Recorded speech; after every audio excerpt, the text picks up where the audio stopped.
호주 해군 대령이 한국 잠수함 기술을 보고 나서 발칵 뒤집어졌습니다. 30년간 핵 추진 잠수함만 다뤄온 베테랑이 한국 기술자들 앞에서 완전히 무릎을 꿇었습니다. 세계 최강이라 자부하던 서방 해군 기술이 한국 앞에서 완전히 무력화됐습니다.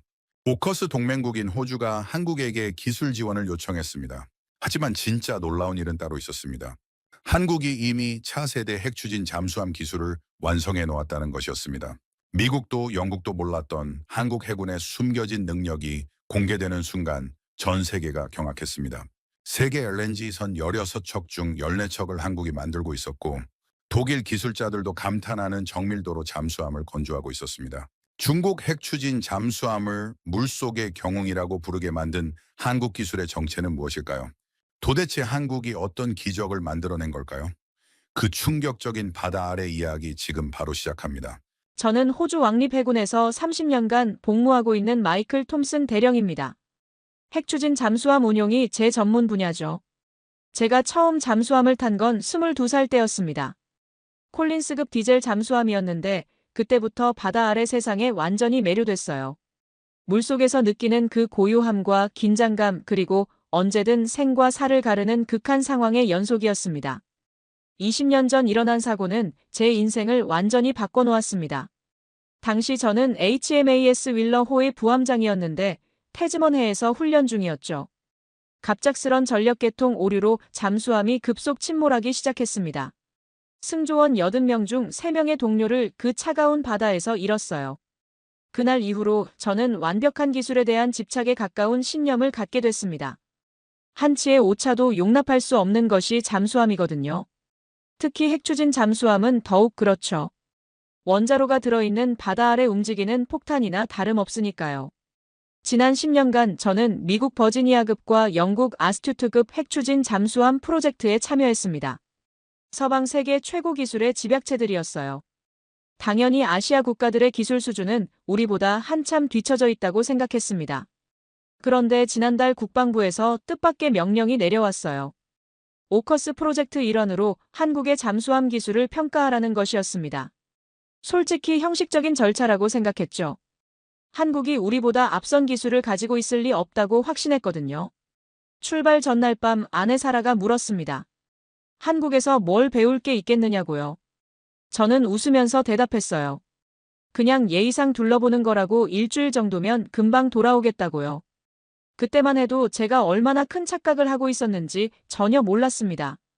한국에서 제가 목격하게 될 것들이 30년간 쌓아온 제 모든 상식과 편견을 완전히 뒤흔들어 놓을 줄은 꿈에도 몰랐죠. 인천공항으로 향하는 비행기 안에서 저는 한국 관련 자료들을 다시 한번 훑어봤습니다. 한국 해군의 규모나 장비 수준은 딱히 인상적이지 않았어요. 그저 지역 강국 정도의 수준이라고 생각했습니다. 하지만 제가 완전히 놓치고 있던 게 있었습니다. 숫자로 드러나지 않는 한국인들의 기술력과 창의성. 그리고 불가능을 가능하게 만드는 그들만의 특별한 힘을 말이에요. 인천공항에 내리자마자 저는 뭔가 다르다는 걸 느꼈습니다. 공항 자체가 하나의 거대한 기계처럼 정확하게 돌아가고 있었거든요. 수화물이 나오는데 걸린 시간이 정확히 8분이었습니다. 시드니 공항에서는 30분도 넘게 기다리는 게 일상이었는데 말이죠. 한국 해군 의전팀이 입국장에서 저를 기다리고 있었어요. 박민서 제독이 직접 나와 계셨습니다. 제독급 인사가 외국 대령을 마중 나온다는 건 상당히 이례적인 일이었죠. 그분의 악수는 단단하면서도 따뜻했습니다. 차량으로 이동하는 동안 창밖 풍경이 눈에 들어왔어요. 고층 빌딩들 사이로 보이는 한강, 그리고 끊임없이 달리는 차들. 모든 게 빠르고 효율적으로 움직이고 있었습니다. 호주에서는 빨리빨리라는 한국어 단어가 조금 부정적인 뉘앙스로 쓰이곤 했는데 직접 보니 그게 아니었어요. 이건 급한 게 아니라 최적화된 속도였습니다. 첫 번째 브리핑은 한국 해군작전사령부에서 진행됐습니다. 회의실에 들어서는 순간 대형 스크린에 떠있는 숫자들이 저를 얼어붙게 만들었죠. 세계 LNG 운반선 16척 중 14척이 한국산이라고 했습니다. 전 세계 조선업 점유율 40% 이상. 반도체 세계 1위. 디스플레이 세계 1위. 이 작은 나라가 어떻게 이 모든 분야에서 정상에 있는 건지 이해가 되지 않았어요. 김태준이라는 젊은 엔지니어가 설명을 이어갔습니다. 거제도 조선소에서 LNG선을 만드는 기술이 잠수함 건조 기술로 바로 연결된다고 했어요. 영하 163도를 견디는 극저온 탱크 용접 기술이 잠수함 압력 선체 제작에 그대로 적용된다는 거였죠. 포스코의 특수강은 전차 장갑이 되고 현대차의 엔진 기술은 군용 차량의 심장이 되며 삼성과 하이닉스의 반도체는 미사일의 두뇌가 된다고 했습니다. 민간 기업들이 치열하게 경쟁하며 쌓아올린 기술이 국방력으로 쏟아져 나오는 구조라는 설명이었어요. 저는 속으로 중얼거렸습니다. 이건 그냥 나라가 아니라 거대한 병기고 아닌가. 수도꼭지만 틀면 첨단 무기가 쏟아져 나오는 시스템이잖아. 브리핑이 끝난 후 박민서 제독이 다가왔습니다. 내일 울산 조선소를 직접 보시면 더 놀라실 거라고 하셨죠. 그 말투에는 자신감이 넘쳤지만 오만함은 없었어요. 호텔로 돌아오는 길에 저는 창밖을 멍하니 바라봤습니다. 30년간 쌓아온 제 상식이 흔들리기 시작한 건 바로 그날 밤부터였습니다. 인천공항에 내리자마자 저는 뭔가 다르다는 걸 느꼈습니다. 공항 자체가 하나의 거대한 기계처럼 정확하게 돌아가고 있었거든요. 수화물이 나오는데 걸린 시간이 정확히 8분이었습니다. 시드니 공항에서는 30분도 넘게 기다리는 게 일상이었는데 말이죠. 한국 해군 의전팀이 입국장에서 저를 기다리고 있었어요. 박민서 제독이 직접 나와 계셨습니다. 제독급 인사가 외국 대령을 마중 나온다는 건 상당히 이례적인 일이었죠. 그분의 악수는 단단하면서도 따뜻했습니다. 차량으로 이동하는 동안 창밖 풍경이 눈에 들어왔어요. 고층 빌딩들 사이로 보이는 한강 그리고 끊임없이 달리는 차들. 모든 게 빠르고 효율적으로 움직이고 있었습니다. 호주에서는 빨리빨리라는 한국어 단어가 조금 부정적인 뉘앙스로 쓰이곤 했는데 직접 보니 그게 아니었어요. 이건 급한 게 아니라 최적화된 속도였습니다. 첫 번째 브리핑은 한국 해군작전사령부에서 진행됐습니다. 회의실에 들어서는 순간 대형 스크린에 떠있는 숫자들이 저를 얼어붙게 만들었죠. 세계 LNG 운반선 16척 중 14척이 한국산이라고 했습니다. 전 세계 조선업 점유율 40% 이상. 반도체 세계 1위. 디스플레이 세계 1위. 스마트폰, 자동차, 철강, IT까지. 이 작은 나라가 어떻게 이 모든 분야에서 정상에 있는 건지 이해가 되지 않았어요. 김유진이라는 젊은 통역관이 제 옆에서 조용히 설명을 이어갔습니다. 거제도 조선소에서 LNG선을 만드는 기술이 잠수함 건조 기술로 바로 연결된다고 했어요. 영하 163도를 견디는 극저온 탱크 용접 기술이 잠수함 압력 선체 제작에 그대로 적용된다는 거였죠. 포스코의 특수강은 전차 장갑이 되고 현대차의 엔진 기술은 군용 차량의 심장이 되며 삼성과 하이닉스의 반도체는 미사일의 두뇌가 된다고 했습니다.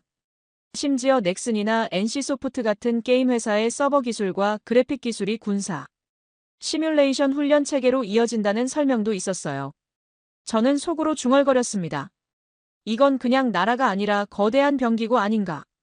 수도꼭지만 틀면 첨단 무기가 쏟아져 나오는 시스템이잖아. 브리핑이 끝난 후 박민서 제독이 다가왔습니다. 내일 울산 조선소를 직접 보시면 더 놀라실 거라고 하셨죠.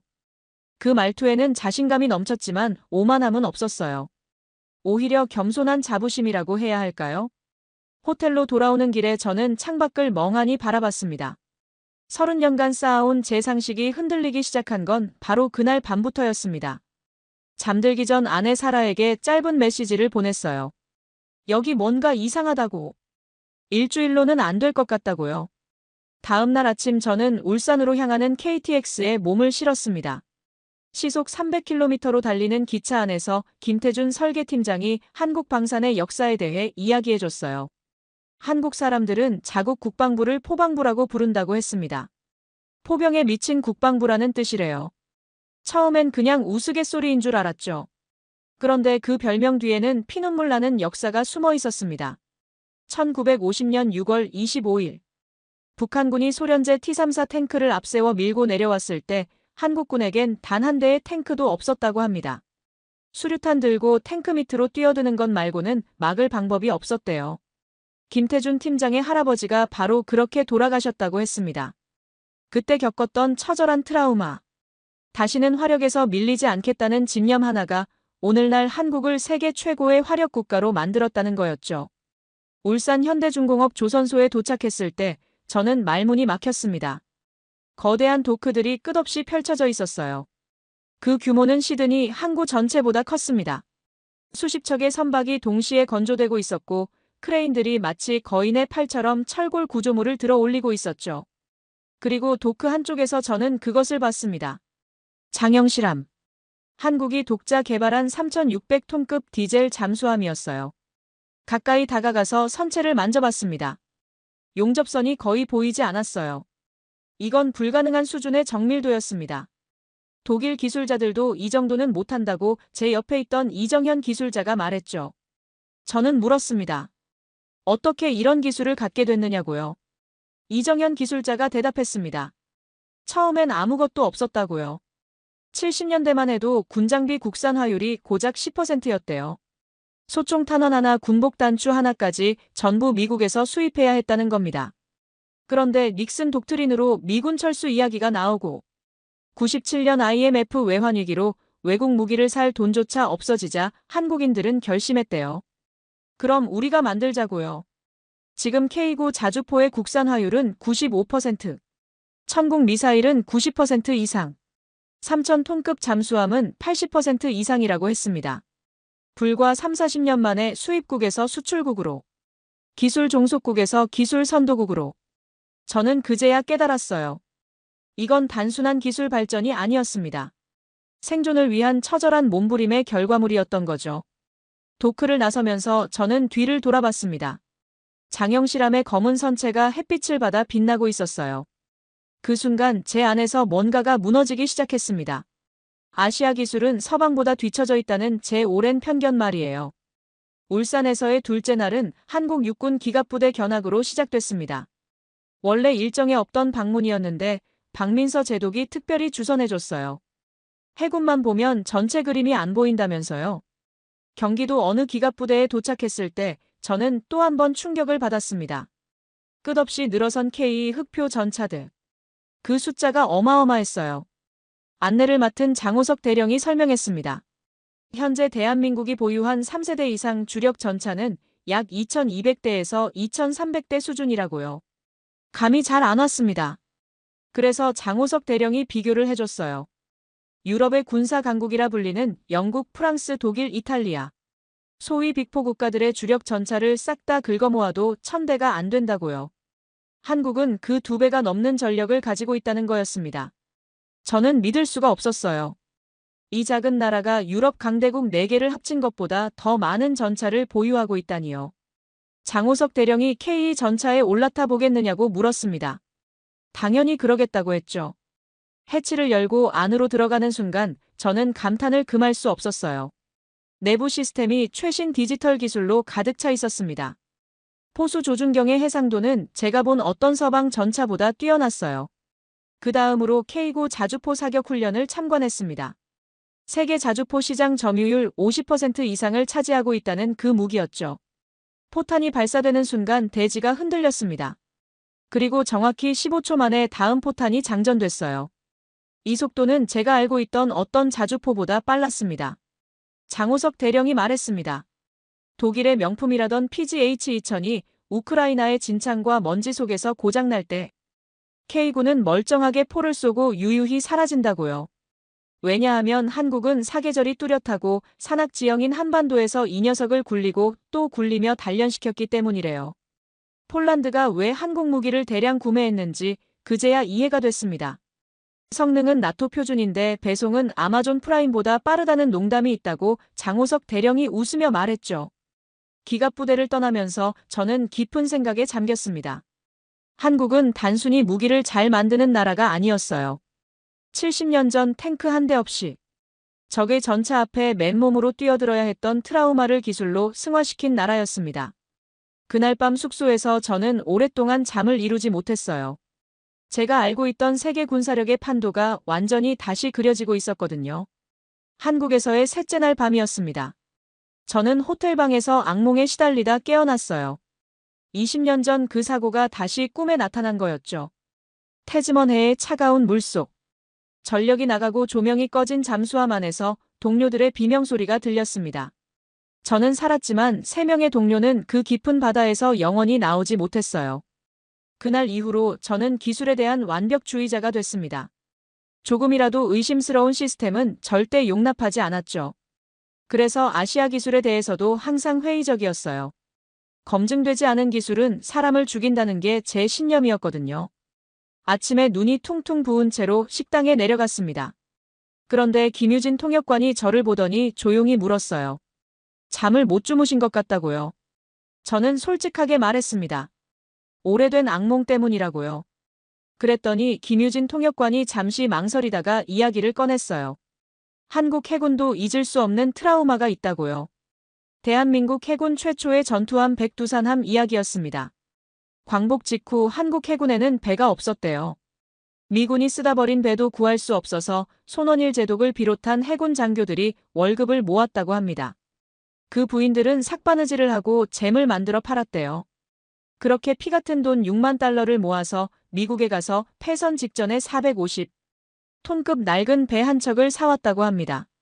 돈이 없어서 포탄도 딱 100발밖에 못 샀대요. 훈련은 꿈도 못 꿨죠. 포탄이 아까우니까요. 그런데 이 배가 6.25 전쟁 발발 당일 밤 부산 앞바다로 몰래 침투하던 북한군 수송선을 발견하고 격침시켰다고 합니다. 그때 백두산함이 없었다면 부산이 뚫리고 대한민국은 지도에서 사라졌을 거라고요. 저는 그 이야기를 듣고 한동안 말을 잇지 못했습니다. 배 한 척 사려고 아내들이 삭바느질을 했다는 게 믿기지 않았어요. 김유진 통역관이 말했습니다. 그래서 한국 해군은 포기하지 않는다고요. 시멘트를 부어서라도 배를 띄우고 맨주먹으로라도 싸운다고요. 70년대에 고속정을 만들고 80년대에 1500톤급 호위함. 울산함을 만들 때 설계가 잘못돼서 배 중심이 안 잡혔대요. 그래서 배 밑바닥에 시멘트를 부어서 균형을 맞췄다는 웃지 못할 일화도 있다고 했습니다. 하지만 포기하지 않았대요. 시멘트를 부으면서도 언젠가는 세계 최고의 배를 만들겠다고 다짐했다고요. 그 이야기를 듣는 순간 저는 깨달았습니다. 한국과 저는 같은 트라우마를 가지고 있었어요. 바다에서 동료를 잃은 아픔. 그리고 그 아픔을 기술에 대한 집념으로 승화시킨 것까지요. 제 눈에서 뜨거운 것이 흘러내렸습니다. 20년 만에 처음 흘리는 눈물이었어요. 그날 오후 저는 한화시스템 연구소를 방문했습니다. 김태준 설계팀장이 직접 안내를 맡았어요. 그는 45세의 조용한 엔지니어였는데 눈빛만은 불꽃처럼 타오르고 있었죠. 연구소 로비에 들어서자 벽면 가득 한국방산의 역사가 사진으로 전시되어 있었습니다. 1970년대의 흑백 사진부터 최신 무기 체계까지. 그 변화의 폭이 믿기 어려울 정도였어요. 낡은 미군 불화 장비를 수리해서 쓰던 시절부터 세계가 줄 서서 사가는 K방산 시대까지. 불과 50년 만의 대역전이었습니다. 김태준 팀장이 설명을 시작했습니다. 1970년대 한국 군장비의 국산화율은 고작 10%였다고요. 소총 탄환 하나 군복 단추 하나까지 미국에 의존하던 시절이었대요. 심지어 군화 미창조차 수입품이었다고 했습니다. 닉슨 독트린으로 미군 철수 이야기가 나왔을 때 한국은 패닉에 빠졌다고 합니다. 미국이 버리면 우리는 죽는다. 그 절박함이 모든 것을 바꿨대요. 박정희 대통령이 직접 국방과학연구소 설립을 지시했고 젊은 과학자들이 밤낮 없이 연구에 매달렸다고 합니다. 97년 IMF 외환위기 때도 마찬가지였다고요. 나라 전체가 금모으기 운동을 하던 그 시절에도 국방연구는 멈추지 않았대요. 돈이 없어서 외국 무기를 못 사니까 오히려 기회로 삼았다고 합니다. 이를 악물고 직접 개발하기 시작한 거죠. 김태준 팀장이 저를 연구실로 안내했습니다. 젊은 엔지니어들이 컴퓨터 앞에서 설계 작업에 몰두하고 있었어요. 그 중에는 여성 연구원들도 많았습니다. 한 연구원은 새벽 2시까지 작업하다가 소파에서 쪽잠을 잔 흔적이 역력했어요. 담요가 아직 구겨진 채로 놓여 있었거든요. 최수연 박사라는 39세 여성 연구원이 소개됐어요. 원자력 연구원에서 파견 나온 원자로 설계 전문가라고 했습니다. 그녀의 책상 위에는 가족 사진과 함께 영어로 된 논문 뭉치가 쌓여 있었어요. MIT에서 박사학위를 받고 미국 국립연구소에서 스카우트 제의를 받았지만 거절하고 한국으로 돌아왔다고 했습니다. 왜 돌아왔느냐고 물었어요. 최수연 박사가 대답했습니다. 미국에서는 부품이 될 수밖에 없지만 한국에서는 역사를 만들 수 있다고요. 그 말에 저는 할 말을 잃었습니다. 그녀가 들고 있던 태블릿에는 소형 원자로 설계도가 떠 있었어요. 한국이 독자 개발한 소형 모듈 원자로 SMR 설계도라고 했습니다. 핵추진 잠수함에 탑재할 수 있는 크기라고요. 심장이 쿵 내려앉았어요. 한국이 이미 핵추진 잠수함용 원자로를 설계하고 있었던 겁니다. 그것도 세계 최고 수준으로요. 한국에서의 5째 날 아침 저는 불쾌한 전화를 받았습니다. 영국 해군 제임스 리처드 제독이었어요. 오커스 프로젝트의 영국 측 책임자였죠. 새벽 6시에 울린 전화벨 소리가 불길했습니다. 리처드 제독의 목소리는 얼음장처럼 차가웠습니다. 톰슨 대령 도대체 한국에서 뭘 하고 있는 건가? 형식적인 평가만 하고 빨리 돌아오게. 자네 보고서 마감이 이틀 남았어. 저는 반박했습니다. 제독님 직접 보니까 예상과 완전히 다릅니다. 한국의 기술 수준이 우리가 생각했던 것보다 훨씬 높습니다. 원자로 기술만 해도 미국과 어깨를 나란히 하고 있어요. 리처드 제독이 코웃음을 쳤습니다.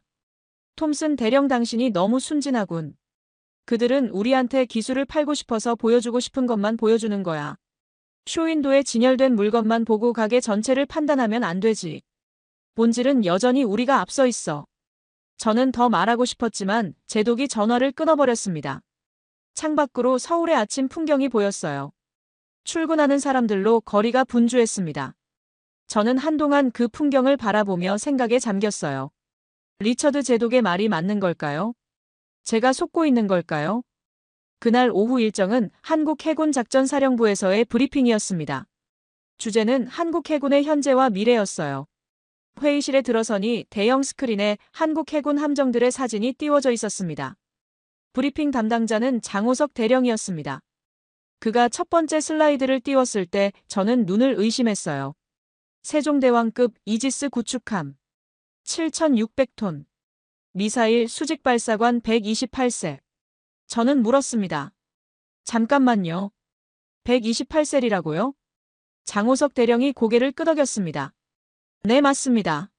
미국의 알레이버크급이 96셀인데 저희는 128셀입니다.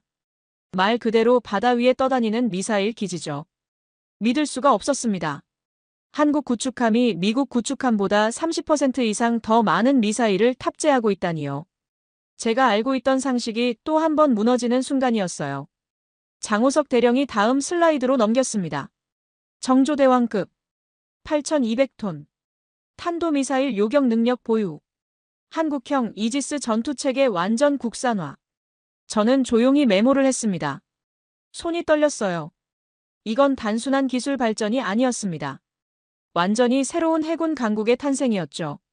리처드 제독의 차가운 목소리와 장호석 대령의 뜨거운 눈빛이 제 머릿속에서 충돌하고 있었어요. 누구 말이 맞는 걸까요? 아니, 이제 답은 명확해지고 있었습니다. 한국에서의 6째 날은 제 인생을 완전히 바꿔놓은 날이었습니다. 아침부터 심상치 않은 분위기였어요. 김태준 팀장이 직접 호텔로 마중을 왔거든요.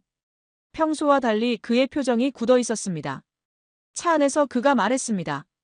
오늘 보여드릴 것이 있는데 이건 정말 특별한 겁니다. 외부에 공개된 적 없는 시설이에요. 톰슨 대령님을 위해 특별히 허가를 받았습니다. 목적지는 한국원자력연구원이었습니다. 대전에 위치한 이 연구원은 한국원자력 기술의 심장부라고 했어요.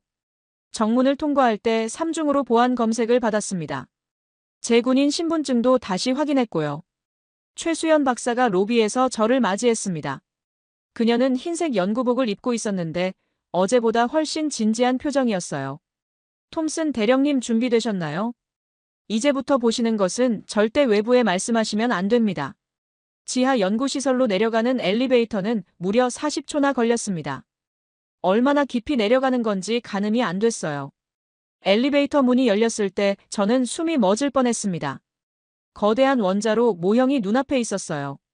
하지만 제가 알고 있는 어떤 원자로와도 달랐습니다. 크기가 훨씬 작았고 구조도 완전히 새로웠어요. 기존 원자로의 3분의 1 크기에 불과해 보였습니다. 최수연 박사가 설명했습니다. 이것이 한국이 독자 개발한 해양용 소형 모듈 원자로입니다. 코드명은 해룡이에요. 핵추진 잠수함에 탑재할 수 있는 크기로 설계됐고 안전성은 기존 원자로의 10배입니다. 저는 다가가서 모형을 자세히 살펴봤습니다. 냉각 시스템이 완전히 새로운 방식이었어요. 자연순환 냉각 방식을 채택해서 펌프 고장 시에도 안전하다고 했습니다. 이건 미국도 아직 실용화하지 못한 기술이었죠. 최수연 박사가 태블릿을 꺼내 성능 데이터를 보여줬어요. 출력 효율이 미국의 S9G 원자로와 거의 동등했습니다. 소음은 오히려 30% 낮았고 연료 교체 주기는 2배나 길었어요. 저는 물었습니다. 이게 정말 순수 한국 기술입니까? 최수연 박사가 고개를 끄덕였습니다. 네, 100% 국내 기술입니다. 20년간 2,000명이 넘는 연구원들이 매달린 결과예요. 중간에 포기하고 싶은 순간이 수없이 많았지만 아무도 그만두지 않았습니다. 그녀가 다음 화면을 보여줬습니다. 핵추진 잠수함의 전체 설계도였어요. 8,000톤급. SLBM 6기 탑재 가능. 수중 속도 40노트 이상. 연속 작전 기간 90일. 저는 할 말을 잃었습니다. 한국은 이미 모든 준비가 끝나 있었어요. 한미 원자력 협정이라는 족쇄만 풀리면 3년 안에 실전 배치가 가능한 상태였습니다. 연구원을 나서면서 저는 결심했습니다. 진실을 알려야 한다고요. 세상이 알아야 할 기적이 여기 있었습니다. 죄송합니다. 다시 제대로 작성하겠습니다. 68장 각각 2,000자씩 총 6,000자로 써드리겠습니다. 그날 오후 저는 한화시스템 연구소를 방문했습니다. 김태준 설계팀장이 직접 안내를 맡았어요. 그는 45세의 조용한 엔지니어였는데 눈빛만은 불꽃처럼 타오르고 있었죠. 첫인상은 과묵한 학자 같았지만 기술 이야기가 나오면 눈이 반짝반짝 빛났습니다. 연구소 로비에 들어서자 벽면 가득 한국 방산의 역사가 사진으로 전시되어 있었습니다. 1970년대의 흑백 사진부터 최신 무기 체계까지. 그 변화의 폭이 믿기 어려울 정도였어요. 낡은 미군 불화 장비를 수리해서 쓰던 시절의 사진이 있었고 그 옆에는 최신형 K2 흑표 전차가 사막을 질주하는 컬러 사진이 나란히 걸려 있었습니다. 불과 50년 만의 대역전이었죠. 김태준 팀장이 설명을 시작했습니다. 1970년대 한국 군장비의 국산화율은 고작 10%였다고요. 소총 탄환 하나, 군복 단추 하나까지 미국에 의존하던 시절이었대요. 심지어 군화 미착마저도 수입품이었다고 합니다. 군인들이 신는 신발조차 스스로 만들지 못했던 나라였던 거죠. 닉슨 독트린으로 미군 철수 이야기가 나왔을 때 한국은 완전히 패닉에 빠졌다고 합니다. 미국이 버리면 우리는 죽는다. 북한의 탱크가 다시 밀고 내려오면 막을 방법이 없다. 그 절박함이 모든 것을 바꿨대요. 박정희 대통령이 직접 국방과학연구소 설립을 지시했고 전국에서 모인 젊은 과학자들이 밤낮 없이 연구에 매달렸다고 합니다. 97년 IMF 외환위기 때도 마찬가지였다고요. 나라 전체가 금모으기 운동을 하던 그 암울한 시절에도 국방 연구만큼은 멈추지 않았대요. 오히려 위기를 기회로 삼았다고 합니다. 돈이 없어서 외국 무기를 못 사니까 그럼 우리가 직접 만들자고 이를 악물었다는 거예요. 연구원들이 월급도 제때 못 받으면서 연구실에서 라면으로 끼니를 때웠다는 이야기도 들었습니다. 김태준 팀장이 저를 연구실로 안내했습니다. 젊은 엔지니어들이 대형 모니터 앞에서 설계 작업에 몰두하고 있었어요. 그 중에는 여성 연구원들도 많았습니다. 한 연구원은 새벽까지 작업하다가 소파에서 쪽잠을 잔 흔적이 역력했어요. 구겨진 담요와 빈 커피잔이 아직 치워지지 않은 채 놓여 있었거든요. 이 사람들은 정말로 여기서 먹고 자면서 일하는구나 싶었습니다. 최수연 박사라는 39세 여성 연구원이 소개됐어요. 원자력 연구원에서 파견 나온 원자로 설계 전문가라고 했습니다. 그녀의 책상 위에는 어린 아이와 찍은 가족 사진과 함께 영어로 된 학술 논문 뭉치가 산더미처럼 쌓여 있었어요. MIT에서 박사학위를 받고 미국 국립연구소에서 파격적인 조건으로 스카우트 제의를 받았지만 거절하고 한국으로 돌아왔다고 했습니다. 연봉이 3배나 차이가 났는데도요. 저는 궁금해서 물었습니다. 왜 돌아오셨습니까? 미국에서 더 좋은 대우를 받을 수 있었을 텐데요. 최수연 박사가 잠시 생각하더니 대답했습니다. 미국에서는 아무리 뛰어나도 결국 부품이 될 수밖에 없어요. 거대한 시스템의 작은 톱니바퀴로 평생을 사는 거죠. 하지만 한국에서는 역사를 만들 수 있습니다. 제가 설계한 원자로가 제 조국의 바다를 지키는 잠수함에 들어가는 거예요. 그게 얼마나 가슴 뛰는 일인지 아시겠어요? 그녀가 들고 있던 태블릿 화면을 보여줬습니다. 소형 원자로 설계도가 떠 있었어요. 한국이 독자 개발한 소형 모듈 원자로 SMR 설계도라고 했습니다. 핵추진 잠수함에 탑재할 수 있는 크기로 이미 설계가 완료됐다고요. 저는 심장이 쿵 내려앉는 것을 느꼈습니다. 한국이 이미 핵추진 잠수함용 원자로를 설계하고 있었던 겁니다. 그것도 세계 최고 수준으로요. 제가 알고 있던 세상의 질서가 또 한 번 흔들리는 순간이었습니다. 한국에서의 5째 날 아침 저는 불쾌한 전화를 받았습니다. 새벽 6시에 울린 전화벨 소리가 불길했어요. 화면에 뜬 이름은 제임스 리처드 제독. 오커스 프로젝트의 영국 측 책임자였죠. 그는 영국 해군의 살아있는 전설이라 불리는 인물이었지만 동시에 아시아에 대한 뿌리 깊은 편견을 가진 것으로도 유명했습니다. 리처드 제독의 목소리는 얼음장처럼 차가웠습니다. 톰슨 대령 도대체 한국에서 뭘 하고 있는 건가? 자네 보고서 제출 기한이 이틀밖에 안 남았어. 형식적인 평가만 마무리하고 당장 돌아오게. 저는 조심스럽게 반박했습니다. 제독님 직접 와서 보시면 생각이 달라지실 겁니다. 한국의 기술 수준이 우리가 예상했던 것과 완전히 다릅니다.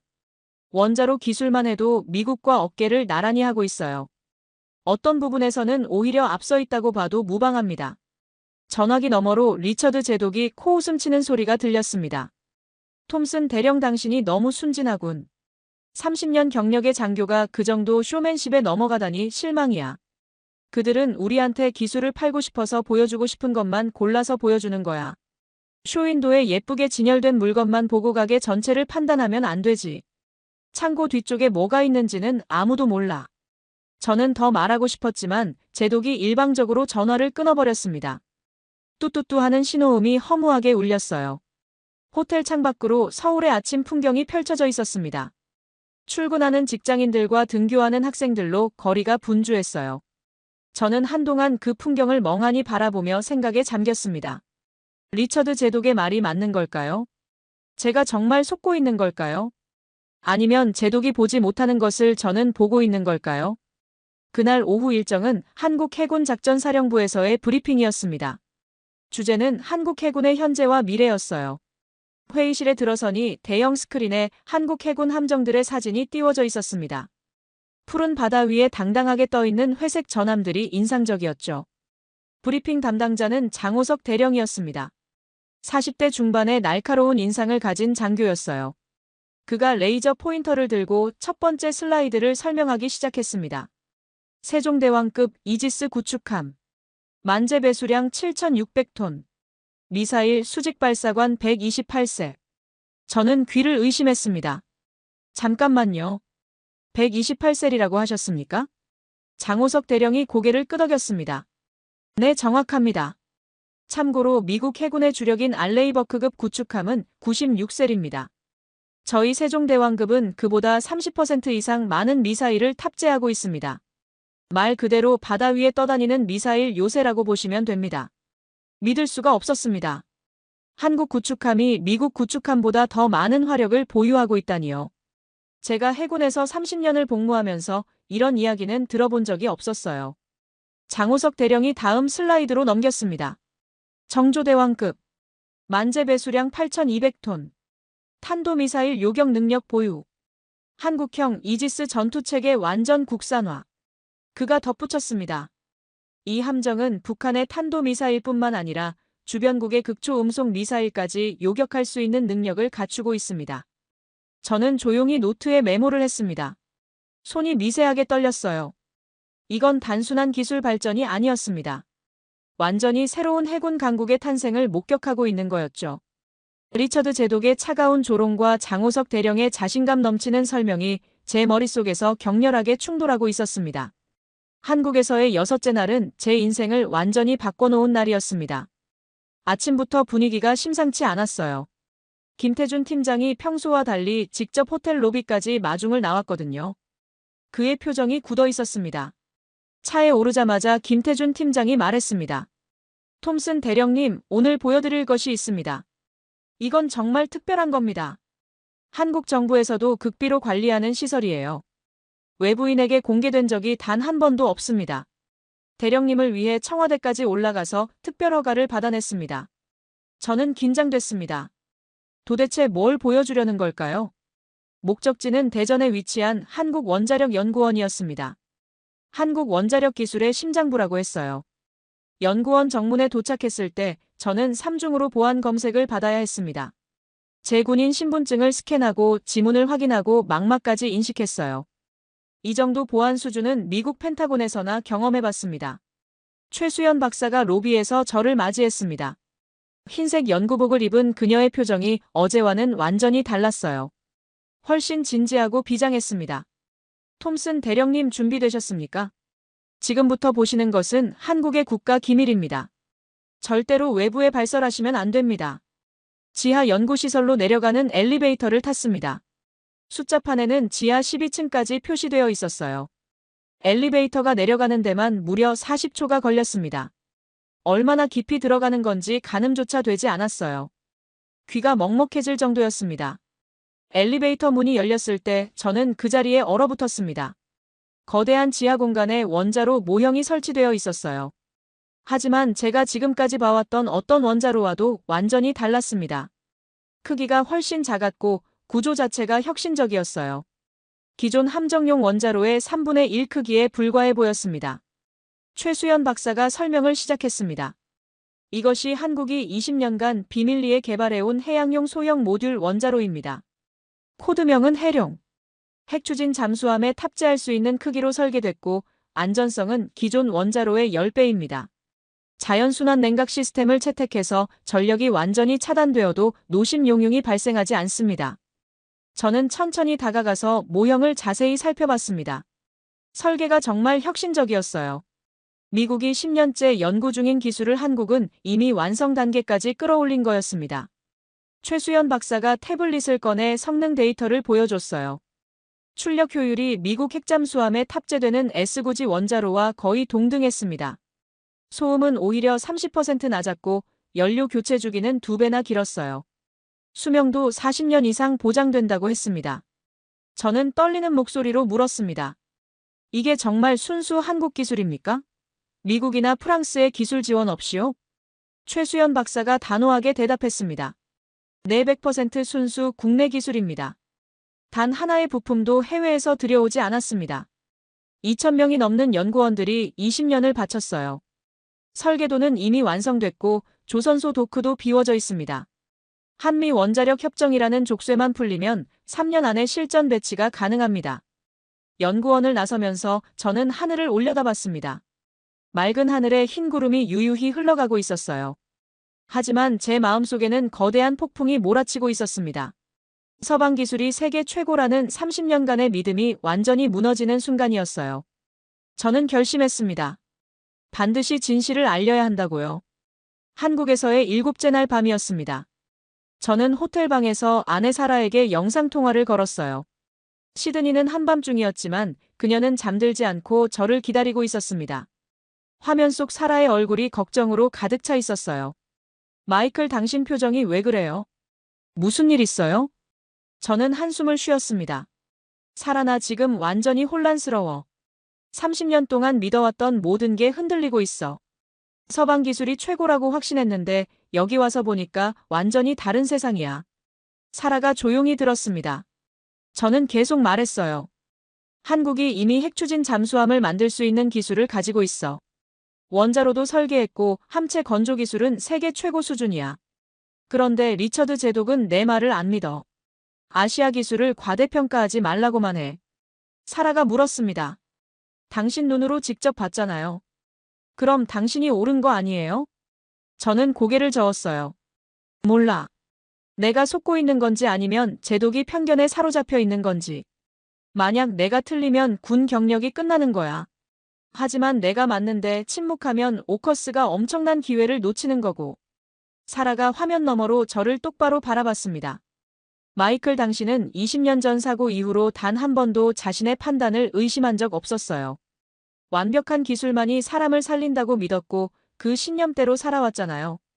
그런 당신이 지금 흔들리고 있다면 그건 정말 대단한 걸 본 거예요. 눈물이 날 것 같았습니다. 사라는 항상 저를 믿어줬어요. 제가 가장 힘들 때도 포기하지 말라고 했죠. 하지만 이번에는 달랐습니다. 진실을 말하면 저만 피해를 보는 게 아니었어요. 가족 전체가 위험해질 수도 있었습니다. 통화를 끊고 나서 저는 창밖을 바라봤습니다. 서울의 야경이 보석처럼 반짝이고 있었어요. 저 불빛 하나하나가 누군가의 꿈이고 희망이겠죠. 한국인들은 70년 전 폐허에서 시작해서 이 모든 걸 만들어냈습니다. 그들이 할 수 있었던 건 포기하지 않았기 때문이에요. 저도 포기하면 안 된다는 걸 알았습니다. 하지만 그날 밤 저는 끝내 잠들지 못했어요. 다음 날 아침 저는 한국 해군 함대사령부로 향했습니다. 박민서 제독이 특별히 해상훈련 참관을 주선해줬거든요. 부산 해군기지에서 헬기를 타고 동해로 나갔습니다. 수평선 너머로 거대한 함정들이 모습을 드러냈을 때 저는 숨이 막혔어요. 세종대왕급 이지스 구축함 2척이 나란히 항해하고 있었습니다. 그 뒤로 정조대왕급과 호위함들이 진영을 이루고 있었죠. 장엄한 광경이었습니다. 헬기가 세종대왕함 갑판에 착륙했습니다. 함장이 직접 저를 맞이했어요. 함 내부를 둘러보는 동안 저는 계속해서 감탄을 금할 수 없었습니다. 전투정보실의 디스플레이 시스템은 제가 본 어떤 서방 함정보다 직관적이었어요. 데이터 처리 속도도 훨씬 빨랐습니다. 함장이 설명했습니다. 이 전투체계는 100% 국산입니다. 미국 이지스 시스템을 참고했지만 핵심 알고리즘은 전부 우리가 새로 개발했어요. 동시에 1000개 이상의 목표물을 추적하고 그중 위협 순위를 자동으로 판단해서 요격 순서를 정합니다. 그때 훈련이 시작됐습니다. 가상의 적 미사일이 날아온다는 시나리오였어요. 경보음이 울리고 승조원들이 일사불란하게 움직였습니다. 수직발사관에서 요격 미사일이 불을 뿜으며 솟아올랐어요. 불과 30초 만에 5발의 미사일이 연속 발사됐습니다. 함장이 말했습니다. 한국 해군은 실전 경험이 없다고들 하죠. 하지만 우리는 매일 북한의 위협 속에서 살고 있습니다. 천안함 피격 사건 이후로 단 하루도 긴장을 늦춘 적이 없어요. 그게 우리의 강점입니다. 실전보다 더 실전 같은 훈련을 합니다. 저는 갑판에 서서 수평선을 바라봤습니다. 푸른 바다 위에 한국 해군의 함정들이 당당하게 떠 있었어요. 70년 전 삭바느질로 첫 전투함을 샀던 나라가 이제 세계 최고 수준의 함대를 보유하게 됐습니다. 희망이 보이기 시작했어요. 진실은 반드시 인정받게 되어 있다고. 제가 해야 할 일은 그 진실을 정확하게 기록하는 것이라고요. 부산에서 서울로 돌아오는 KTX 안에서 제 휴대전화가 울렸습니다. 호주 국방부 데이비드 스미스 차관보였어요. 리처드 제독보다 더 높은 직급의 관료였죠. 불길한 예감이 들었습니다. 톰슨 대령 지금 당장 귀국하게. 이건 명령이야. 저는 반문했습니다. 차관보님, 아직 평가가 끝나지 않았습니다. 최소한 일주일은 더 필요합니다. 스미스 차관보의 목소리가 싸늘하게 변했어요. 자네가 한국에서 뭘 하고 있는지 다 보고받았네. 기밀시설을 방문하고 극비기술을 열람했다며? 자네 지금 외교 문제를 일으키고 있는 거야. 저는 항변했습니다. 모든 방문은 한국 정부의 공식 초청으로 이뤄진 겁니다. 저는 오커스 프로젝트의 평가단장으로서 정당한 업무를 수행하고 있을 뿐입니다. 스미스 차관보가 비웃듯이 말했어요. 평가단장? 자네의 임무는 한국 기술이 오커스 기준에 미달한다는 걸 확인하는 거였어. 그런데 자네는 반대로 한국 기술을 찬양하고 다니고 있잖아. 리처드 제독이 뭐라고 했는지 잊었나? 가슴이 철렁 내려앉았습니다. 처음부터 결론이 정해져 있었던 거예요. 저는 그냥 형식적인 절차를 밟기 위한 들러리였던 겁니다. 한국 기술을 깎아내리는 보고서에 제 이름을 올리기 위해 저를 보낸 거였죠. 48시간 안에 캔버라로 복귀하지 않으면 자네 군 경력은 끝이야. 명심하게. 전화가 끊겼습니다. 저는 한동안 멍하니 창밖을 바라봤어요. 빠르게 스쳐 지나가는 한국의 풍경이 흐릿하게 보였습니다. 선택의 기로에 서 있었어요. 명령에 따라 귀국하면 군 경력은 지킬 수 있습니다. 하지만 거짓 보고서에 서명해야 해요. 제가 직접 목격한 진실을 부정해야 하는 거죠. 반대로 남아서 진실을 기록하면 모든 걸 잃을 수도 있습니다. 30년간 쌓아온 경력과 명예와 연금까지. 가족들에게 무슨 얼굴로 돌아갈 수 있을까요? KTX가 서울역에 도착했습니다. 저는 자리에서 일어나지 못하고 한참을 앉아 있었어요. 서울역에서 내린 저는 호텔로 돌아가지 않았습니다. 대신 김유진 통역관에게 연락했어요. 만나고 싶은 사람들이 있다고요. 그날 저녁 저는 서울 마포의 작은 식당에서 한화시스템의 젊은 연구원들을 만났습니다. 김유진 통역관이 주선해준 자리였어요. 25살부터 35살까지 다양한 나이대의 엔지니어들이 모였습니다. 처음에는 어색했어요. 하지만 소주 몇 잔이 돌고 나니 분위기가 풀렸습니다. 그들은 자신들의 이야기를 들려줬어요. 한 연구원은 대학 시절 교수님이 해준 말을 기억한다고 했습니다. 우리가 무기를 개발하는 건 전쟁을 하려는 게 아니라 전쟁을 막으려는 거다. 아무도 우리를 함부로 건드리지 못하게 만드는 게 진정한 평화다. 그 말이 가슴에 남아서 이 길을 선택했다고요. 다른 연구원은 할아버지 이야기를 했어요. 6.25 전쟁 때 17살의 학도병으로 참전했는데 총도 없이 싸우다가 한쪽 다리를 잃으셨대요. 돌아가시기 전에 항상 말씀하셨다고 합니다. 다시는 맨주먹으로 싸우는 일이 없도록 해달라고. 그래서 국방연구원이 됐다고요. 저는 물었습니다. 힘들지 않으세요? 야근도 많고 월급도 대기업보다 적을 텐데요. 한 여성 연구원이 대답했어요. 힘들죠. 솔직히 포기하고 싶을 때도 많아요. 하지만 제가 설계한 부품이 들어간 무기가 우리나라를 지킨다고 생각하면 버틸 수 있어요. 돈으로 살 수 없는 보람이 있거든요. 그 순간 저는 조선시대 장영실을 떠올렸습니다. 천민 출신이었지만 오직 기술에 대한 열정 하나로 세종대왕의 신임을 얻어 해시계와 치고기를 만들었던 천재 과학자. 500년이 지난 지금도 그 정신은 살아있었습니다. 식당을 나서면서 저는 결심을 굳혔어요. 스미스 차관보의 명령을 거부하기로요. 30년 군 경력보다 진실이 더 중요했습니다. 제가 목격한 것을 있는 그대로 기록하겠다고. 한국의 젊은 엔지니어들이 밤잠을 줄여가며 만들어낸 기적을 세상에 알리겠다고요. 호텔로 돌아온 저는 밤새 보고서를 작성하기 시작했습니다. 보고서 작성을 시작한 지 36시간이 흘렀습니다. 저는 거의 잠을 자지 못했어요.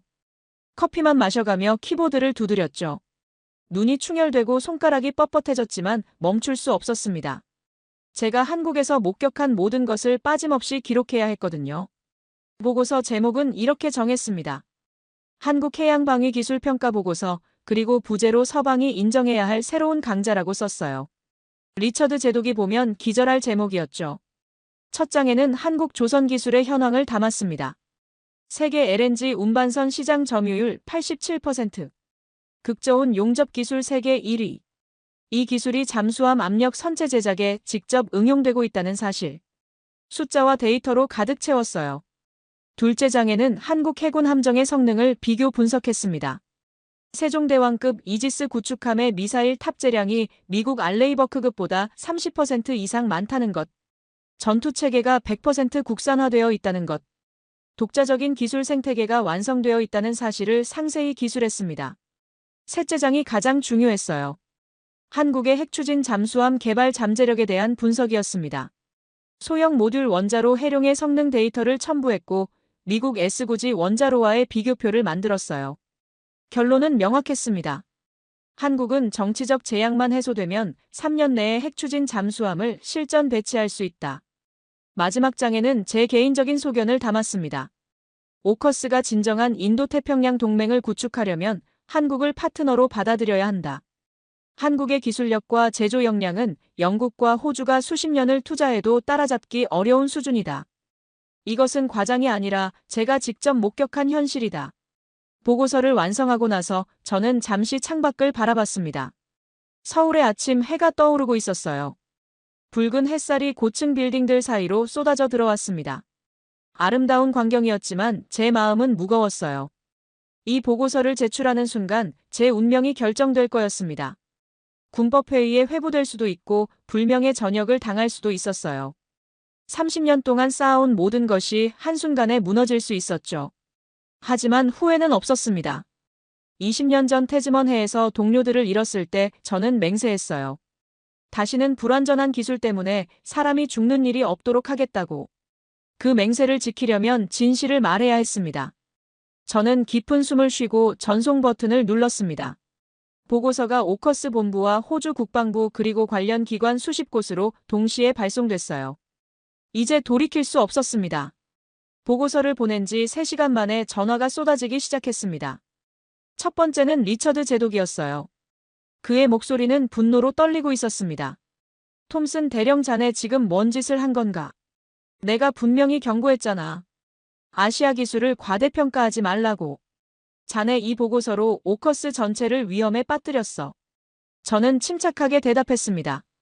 제동님, 저는 제가 본 것을 있는 그대로 기록했을 뿐입니다.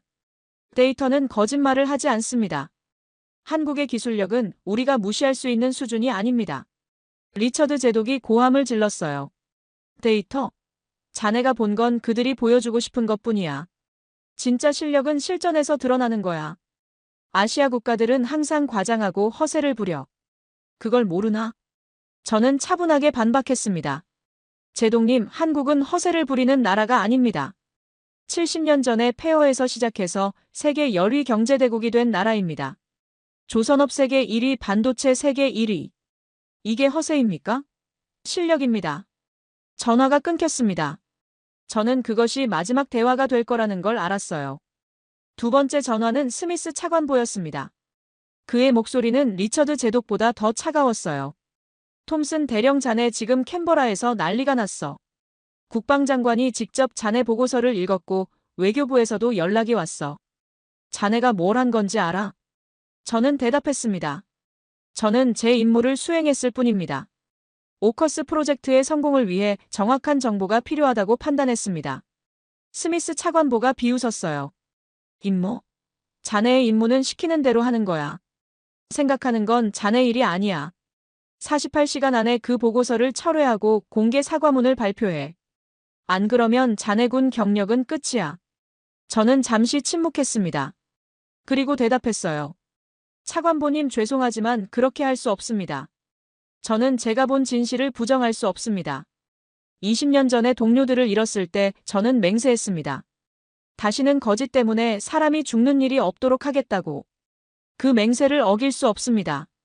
전화가 끊겼습니다. 저는 호텔 창가에 서서 서울의 풍경을 바라봤어요. 이제 돌아갈 곳이 없었습니다. 하지만 이상하게도 마음은 평온했어요. 옳은 일을 했다는 확신이 있었거든요. 그날 밤 아내 사라에게 전화를 걸었습니다. 상황을 설명하자 그녀는 잠시 침묵했어요. 그리고 말했습니다. 마이클, 나는 당신을 믿어요. 당신이 옳다고 생각하면 그게 옳은 거예요. 우리 가족은 어떻게든 될 거예요. 걱정하지 마세요. 눈물이 났습니다. 30년 군 생활 동안 한 번도 울지 않았는데 그날 밤 저는 펑펑 울었어요. 보고서 제출 후 사흘이 지났습니다. 저는 호텔에서 대기하고 있었어요. 언제 군 헌병이 와서 저를 체포할지 몰랐거든요. 여권도 압수당할 수 있다는 생각에 잠을 제대로 잘 수 없었습니다. 그런데 나흘째 되던 날 아침 뜻밖의 전화가 왔어요. 미국 국방부 태평양 사령부의 윌리엄 존슨 제독이었습니다. 오커스 미국 측 총책임자였죠. 톰슨 대령 자네 보고서를 읽었네. 솔직히 처음에는 나도 의심했어. 한국 기술이 그 정도 수준이라고? 말도 안 된다고 생각했지. 저는 긴장했습니다. 또 다른 질책이 쏟아질 거라고 예상했어요. 하지만 존슨 제독의 다음 말에 저는 귀를 의심했습니다. 그래서 우리 쪽에서도 자체 조사를 했네. 한국원자력연구원과 조선소에 우리 전문가들을 보냈어. 결과가 놀랍더군. 자네 보고서가 맞았어. 아니, 오히려 보수적으로 평가한 거였어. 심장이 멎는 것 같았습니다. 미국이 제 보고서를 인정했다고요? 존슨 제독이 계속 말했어요. 한국의 소형 원자로 기술은 우리 예상을 뛰어넘었어. 솔직히 부끄럽지만 일부 분야에서는 우리보다 앞서 있더군. 특히 안전성 면에서는 세계 최고 수준이야. 저는 물었습니다. 그러면 앞으로 어떻게 되는 겁니까? 존슨 제독이 대답했어요. 백악관에서 검토 중이야. 오커스에 한국을 옵서버로 초청하는 방안이 논의되고 있어. 자네 보고서가 판도를 바꾼 거야, 톰슨 대령. 전화를 끊고 나서 저는 한동안 멍하니 앉아 있었습니다. 믿기지 않았어요. 제가 목숨을 걸고 작성한 보고서가 정말로 역사를 바꾸고 있었던 겁니다. 그날 오후 호주 국방부에서도 연락이 왔어요. 스미스 차관보가 아니라 국방장관 직속 비서관이었습니다. 톰슨 대령 장관님께서 직접 통화를 원하십니다. 잠시 후 호주 국방장관의 목소리가 들렸어요. 톰슨 대령 자네 보고서 때문에 여기가 발칵 뒤집혔네. 하지만 미국 측 검증 결과가 나온 이상 자네 말이 맞았다는 걸 인정할 수밖에 없어. 리처드 제독과 스미스 차관보의 판단이 틀렸던 거야. 저는 아무 말도 할 수 없었습니다. 장관이 덧붙였어요. 자네에게 사과하네. 그리고 고맙네. 자네 덕분에 우리가 엄청난 실수를 저지르는 걸 막았어. 캔버라로 돌아오게. 새로운 임무가 기다리고 있어. 전화가 끊긴 후 저는 창밖을 바라봤습니다. 서울의 하늘이 맑게 개어 있었어요. 제 인생에서 가장 긴 일주일이 끝나고 있었습니다. 호주로 돌아가기 전날 저는 한국 측 인사들과 작별 만찬을 가졌습니다. 장소는 서울 한강이 내려다 보이는 고급 한정식 레스토랑이었어요. 박민서 제독, 김태준 팀장, 최수연 박사, 장호석 대령, 그리고 김유진 통역관까지 제가 한국에서 만났던 모든 분들이 모였습니다. 박민서 제독이 먼저 술잔을 들었어요. 톰슨 대령, 당신은 우리에게 진정한 친구입니다. 군인으로서의 경력을 걸고 진실을 말해준 당신의 용기에 경의를 표합니다. 저는 고개를 숙였습니다. 제가 한 건 당연한 일입니다. 제가 본 것을 있는 그대로 말했을 뿐이에요. 오히려 제가 감사드려야 합니다. 한국에서 저는 정말 많은 것을 배웠습니다. 김태준 팀장이 말했어요. 톰슨 대령님, 사실 저희도 두려웠습니다. 외부인에게 이렇게 많은 것을 보여줘도 되는지, 혹시 우리 기술이 폄하당하지는 않을지. 하지만 대령님은 달랐습니다. 편견 없이 봐주셨어요. 저는 진심으로 대답했습니다. 편견이 있었습니다. 처음에는 정말 많은 편견을 가지고 왔어요. 아시아 기술은 서방에 비해 뒤처져 있다고 생각했죠. 하지만 여기서 보낸 열흘이 제 30년 상식을 완전히 바꿔놓았습니다. 최수연 박사가 조용히 말했어요. 저희는 아직 갈 길이 멉니다. 핵추진 잠수함은 아직 꿈일 뿐이에요. 한미 원자력 협정이라는 벽이 너무 높습니다. 저는 고개를 저었습니다. 벽은 언젠가 무너집니다. 베를린 장벽도 무너졌잖아요. 한국이 이만큼 왔는데 못 갈 이유가 없습니다. 제가 본 해룡 원자로는 세계 최고 수준이었어요. 그 기술을 가진 나라가 핵추진 잠수함을 못 만들 리 없습니다.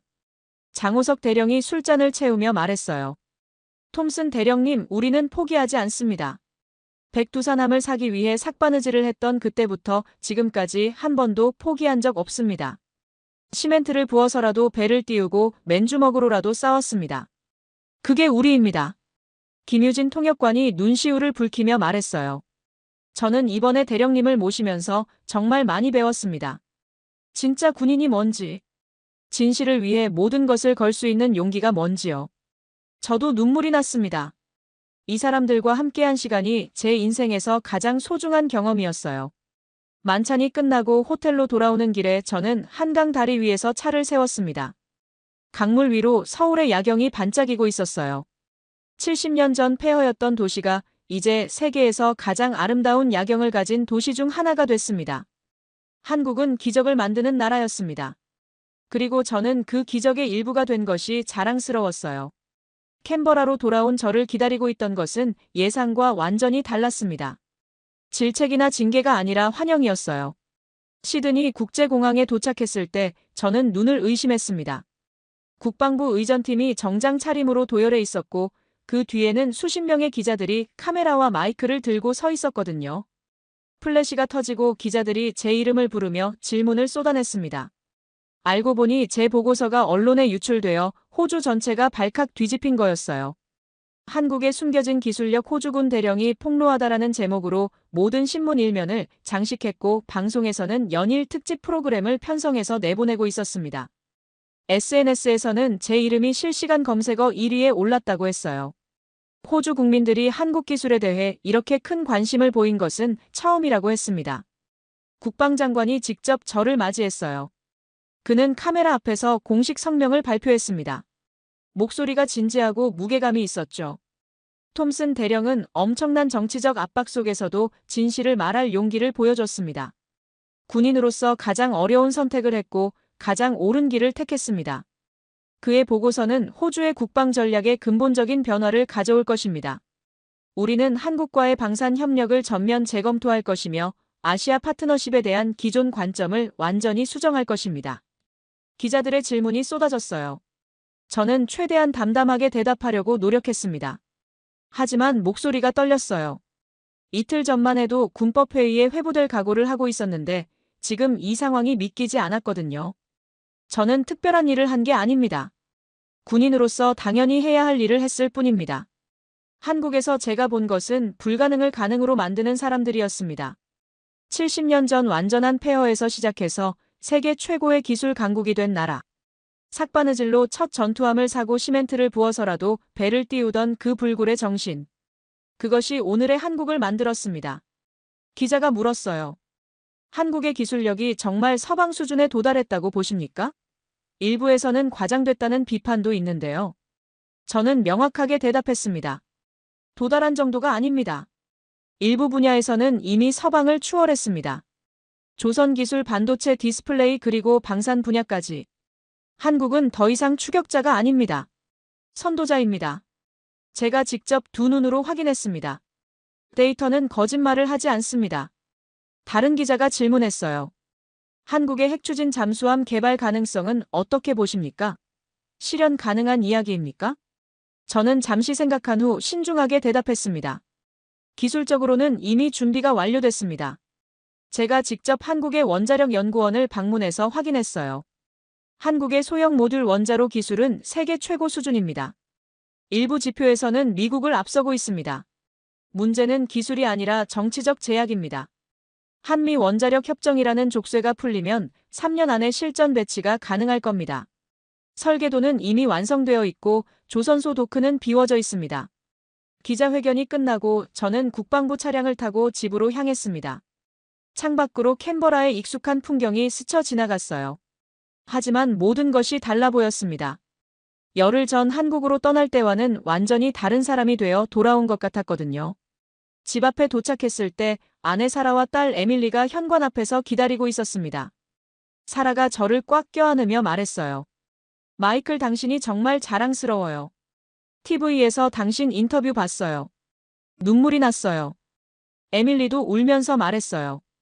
아빠, 저 뉴스에서 다 봤어요. 아빠가 그렇게 대단한 일을 하고 있었는지 정말 몰랐어요. 학교 친구들이 다 아빠 이야기를 해요. 아빠가 영웅이래요. 저는 가족을 안으며 생각했습니다. 이것이 진짜 승리구나. 진실을 말하고 사랑하는 사람들의 품으로 돌아온 것. 돈이나 명예보다 이것이 더 소중했어요.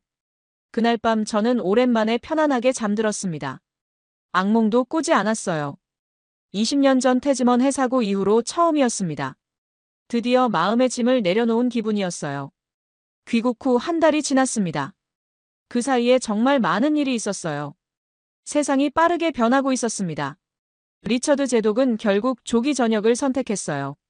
공식적으로는 건강상의 이유라고 발표됐지만 모두가 진짜 이유를 알고 있었죠. 그의 아시아 기술 폄하 발언들이 언론에 공개되면서 엄청난 비판을 받았거든요. 특히 한국 교민 사회에서 항해 시위까지 벌어졌습니다. 영국 해군의 살아있는 전설이라 불리던 그가 이렇게 허무하게 무너지다니. 인생은 정말 알 수 없는 거였어요. 스미스 차관보도 다른 부서로 전보됐습니다. 국방부 내 물류 담당 부서로요. 사실상 좌천이었죠. 서방기술 우월주의를 고집하며 저를 압박하던 사람들이 하나둘씩 자리에서 물러나고 있었습니다. 시대가 변하고 있었어요. 반면 저는 승진했습니다. 대령에서 준장으로. 30년 군 생활 중 가장 빠른 승진이었어요. 그리고 새로운 직책이 주어졌습니다. 오커스 아시아 태평양 기술협력 특별대표. 한국을 포함한 아시아 파트너국들과의 방산 협력을 총괄하는 자리였습니다. 제가 한국에서 경험한 것들을 정책에 반영하라는 의미였죠. 새 직책을 맡고 첫 번째 공식 업무는 다시 한국을 방문하는 것이었어요. 이번에는 혼자가 아니었습니다. 호주 정부 대표단을 이끌고 갔어요. 국방부 차관, 외교부 국장, 그리고 호주 주요 방산업체 대표들까지 20명이 넘는 인원이 동행했죠. 전용기를 타고 갔습니다. 인천공항에 도착했을 때 저는 또 한 번 깜짝 놀랐습니다.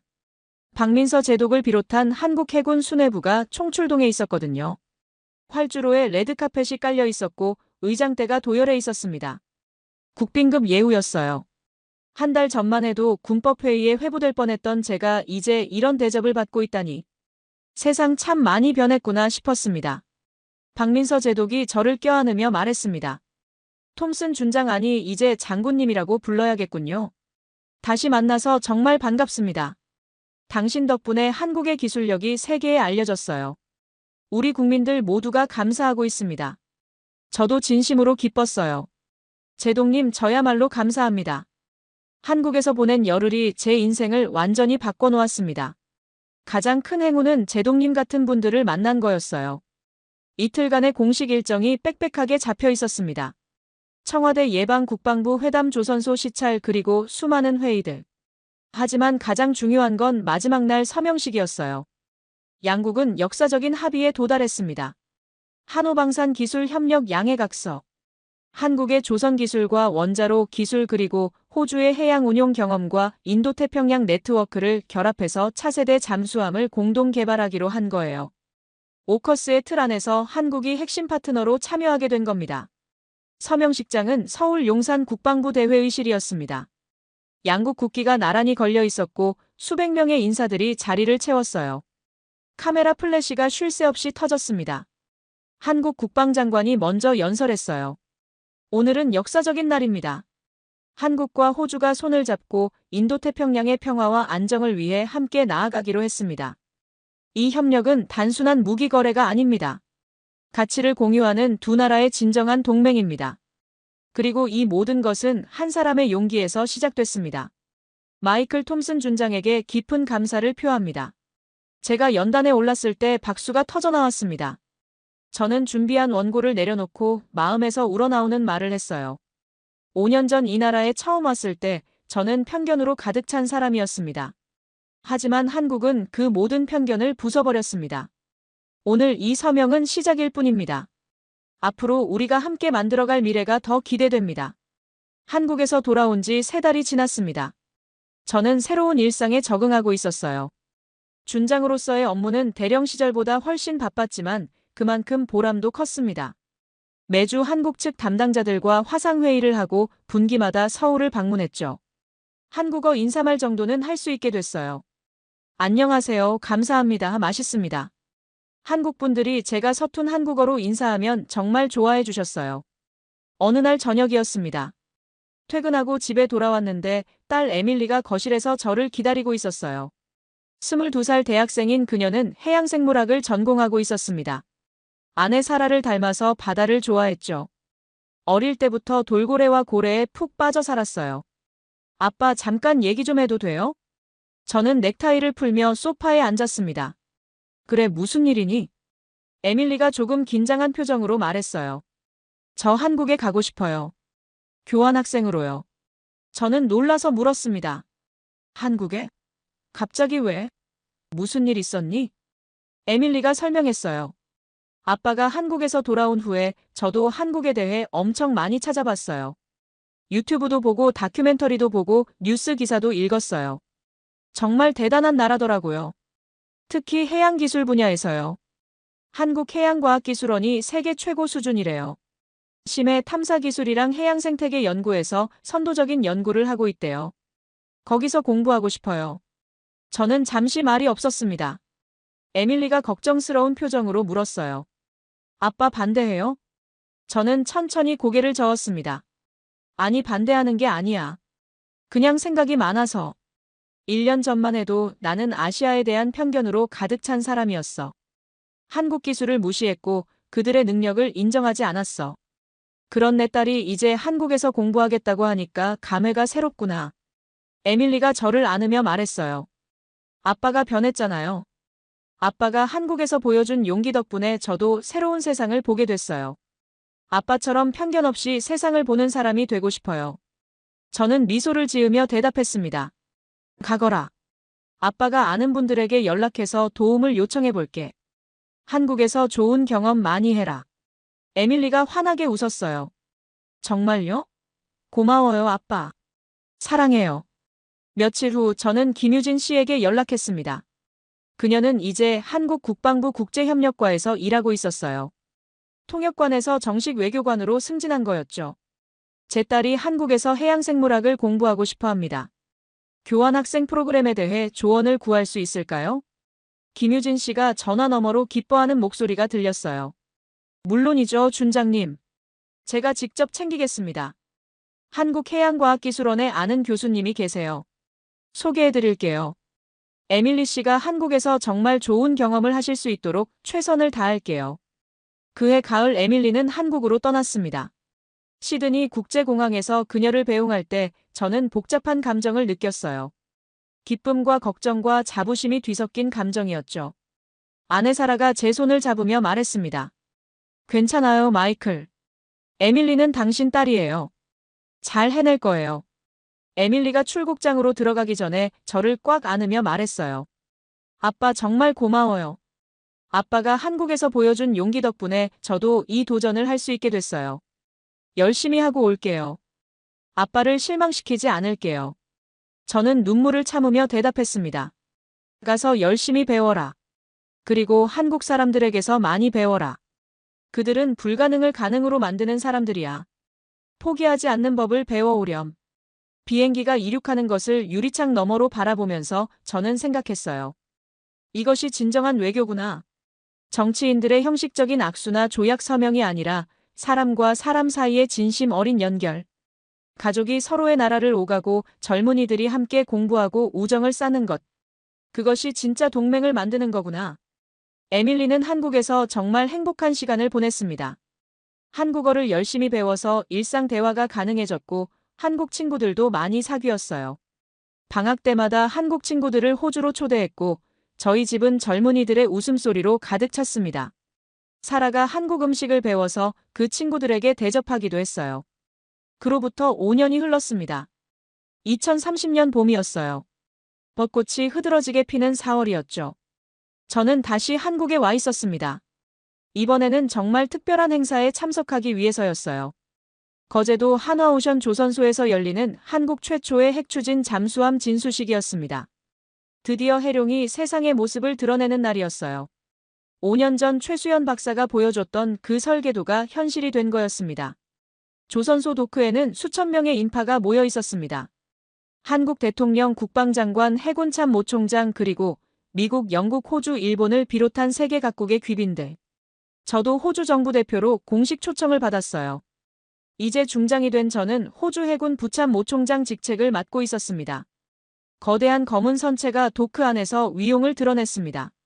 길이 83m, 배수량 8,200톤. 한국이 순수 독자 기술로 만든 세계 최고 수준의 핵추진 공격 잠수함이었어요. 한 명은 이순신함이었습니다. 430년 전 왜군 수백 척을 물리친 불멸의 성웅 이순신 장군의 이름을 딴 거였죠.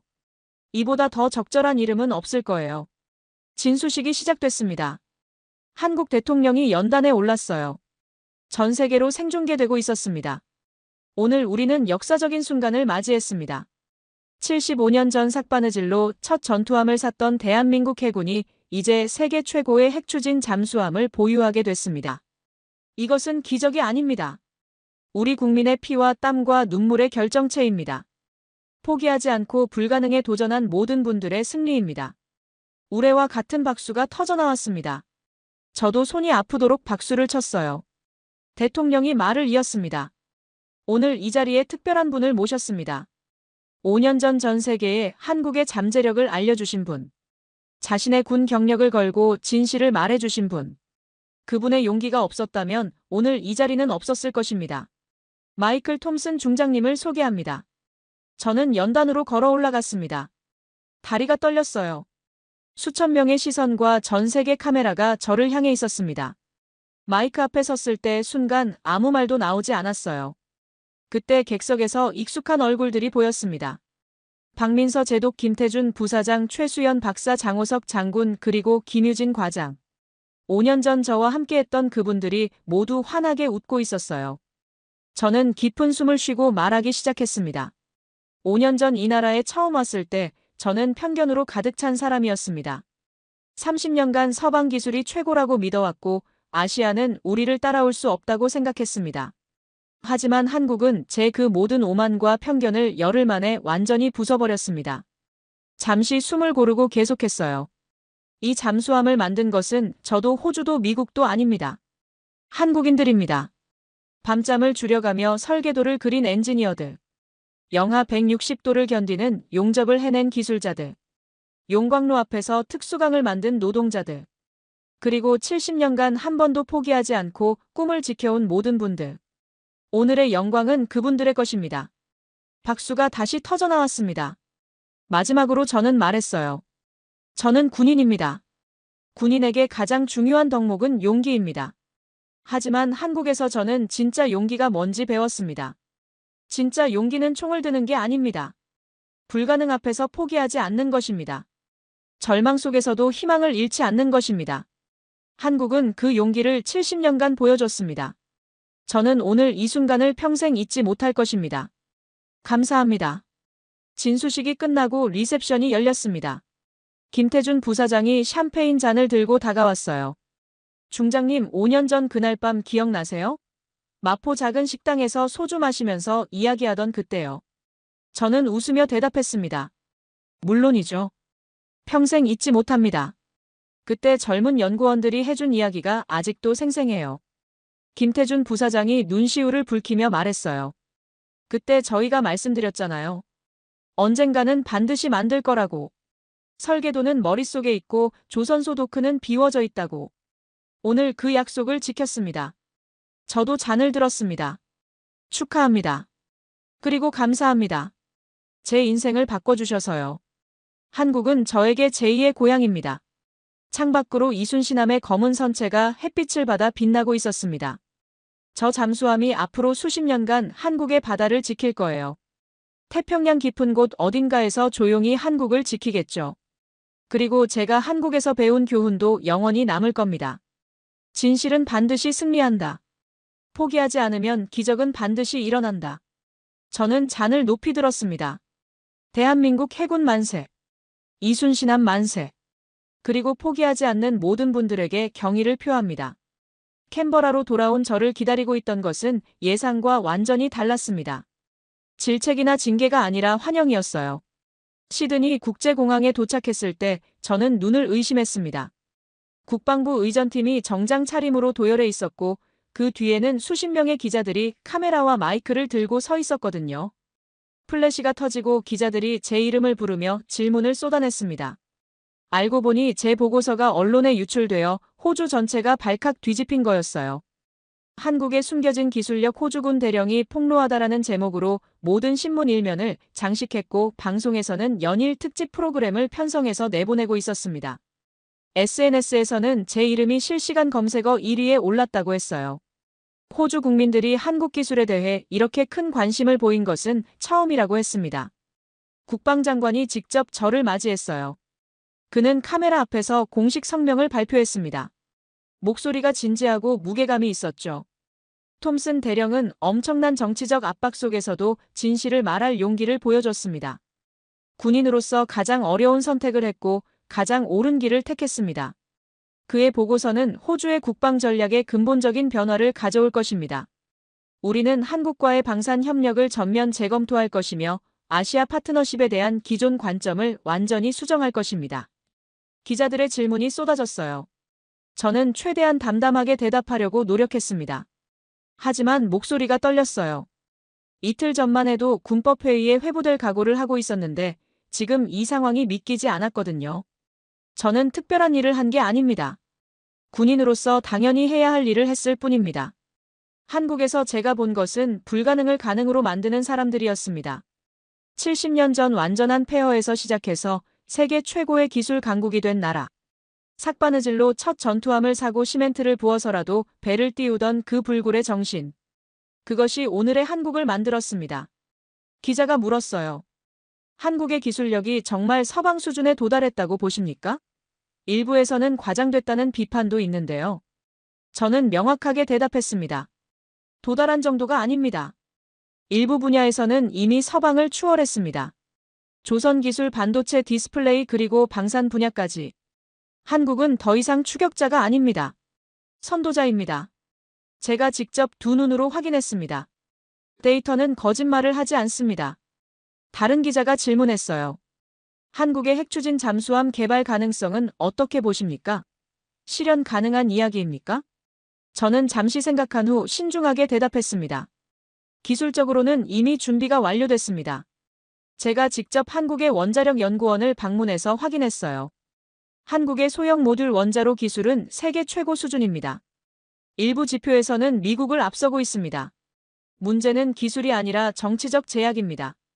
한미 원자력 협정이라는 족쇄가 풀리면 3년 안에 실전 배치가 가능할 겁니다. 설계도는 이미 완성되어 있고 조선소 도크는 비워져 있습니다. 기자회견이 끝나고 저는 국방부 차량을 타고 집으로 향했습니다. 창밖으로 캔버라의 익숙한 풍경이 스쳐 지나갔어요.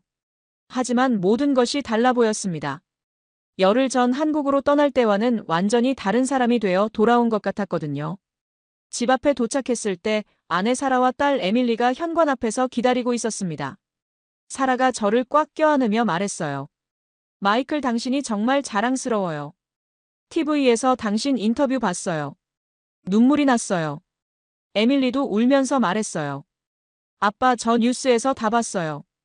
아빠가 그렇게 대단한 일을 하고 있었는지 정말 몰랐어요. 학교 친구들이 다 아빠 이야기를 해요. 아빠가 영웅이래요. 저는 가족을 안으며 생각했습니다. 이것이 진짜 승리구나. 진실을 말하고 사랑하는 사람들의 품으로 돌아온 것. 돈이나 명예보다 이것이 더 소중했어요. 그날 밤 저는 오랜만에 편안하게 잠들었습니다. 악몽도 꾸지 않았어요.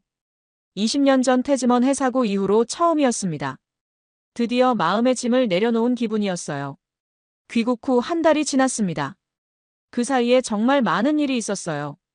세상이 빠르게 변하고 있었습니다. 리처드 제독은 결국 조기 전역을 선택했어요. 공식적으로는 건강상의 이유라고 발표됐지만 모두가 진짜 이유를 알고 있었죠. 그의 아시아 기술 폄하 발언들이 언론에 공개되면서 엄청난 비판을 받았거든요. 특히 한국 교민사회에서 항해 시위까지 벌어졌습니다. 영국 해군의 살아있는 전설이라 불리던 그가 이렇게 허무하게 무너지다니. 인생은 정말 알 수 없는 거였어요. 스미스 차관보도 다른 부서로 전보됐습니다. 국방부 내 물류 담당 부서로요. 사실상 좌천이었죠. 서방기술 우월주의를 고집하며 저를 압박하던 사람들이 하나둘씩 자리에서 물러나고 있었습니다. 시대가 변하고 있었어요. 반면 저는 승진했습니다. 대령에서 준장으로. 30년 군 생활 중 가장 빠른 승진이었어요. 그리고 새로운 직책이 주어졌습니다. 오커스 아시아 태평양 기술협력 특별대표.